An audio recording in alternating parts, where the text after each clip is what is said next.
Hey YouTube, and welcome to Junkworks. Time to work on the Mustang. And the first thing we need to do is kind of look at everything and see what needs taken off.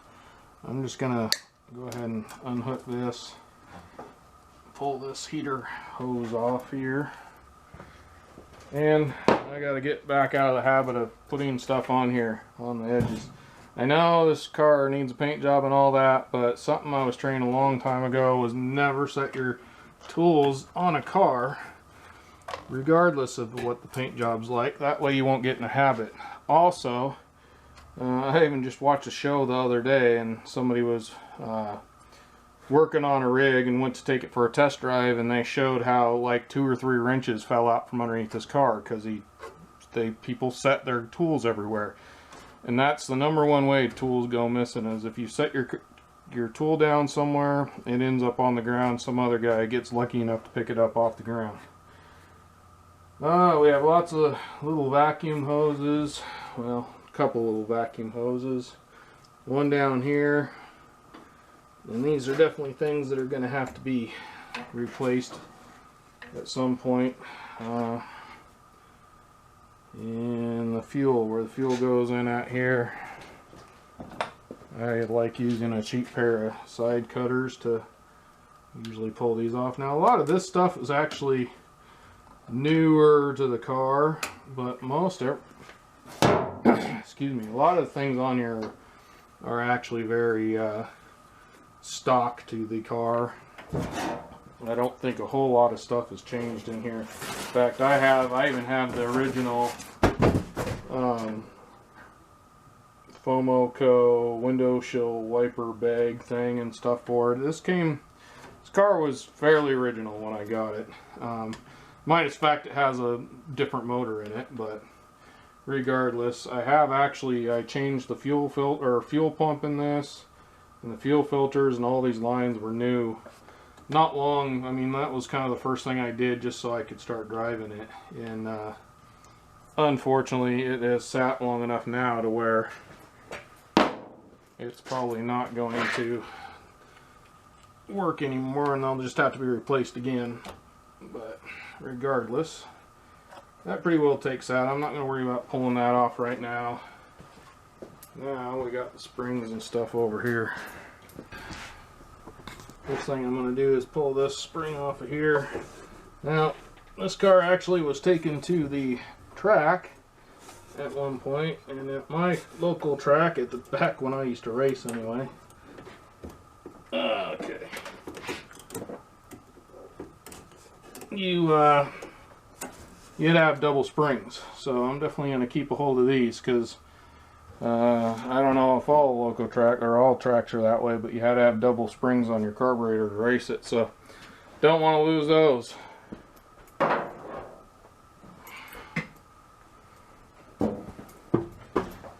And that just makes it easier to mess with this stuff to get it all unhooked here.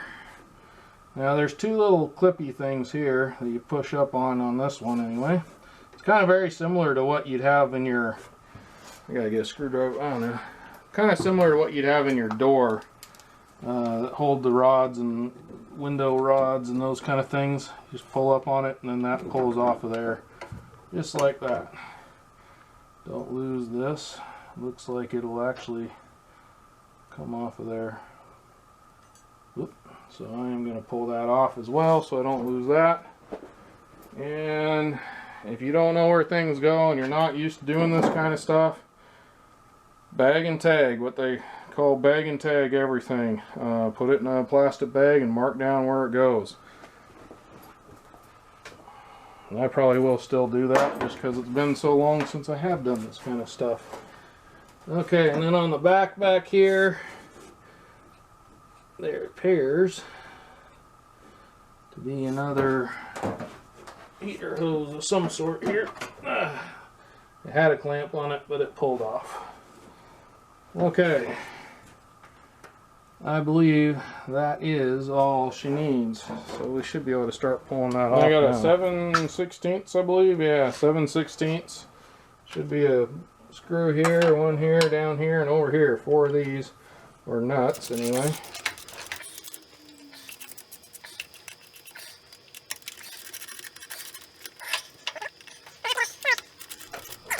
great. Yep. Well, now you know. I'm gonna go grab another socket for that.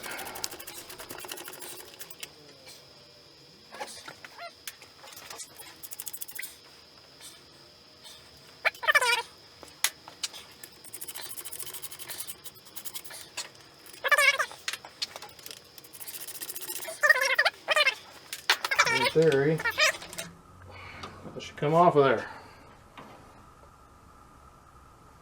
Look at that. Nothing but rust coming out of the full filter. And cover that up just to try and keep stuff from going in there too awful bad. Well, I started getting this loose. This is a really tight 15/16, so I'm kind of wondering if this is actually a metric, whatever was on here, but it was on there enough where I could just kind of get this off. You might not even have this on your carburetor. It's actually a fuel filter that goes in there, so I'll be picking up all this new at some point. And like I said, here's the carburetor kit. Put the number right there. Hopefully you can see that.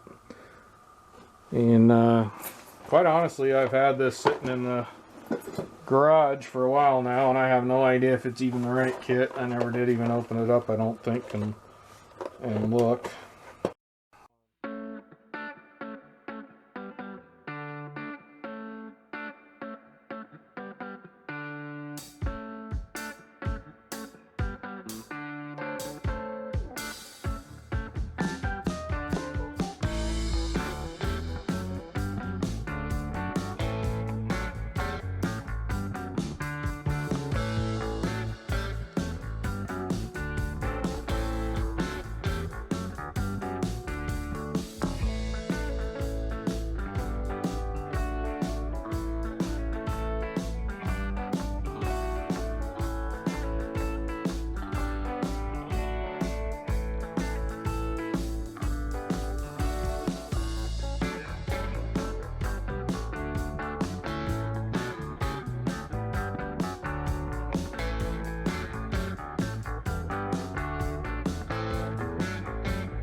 where that cut off at, but I just pulled this out of here.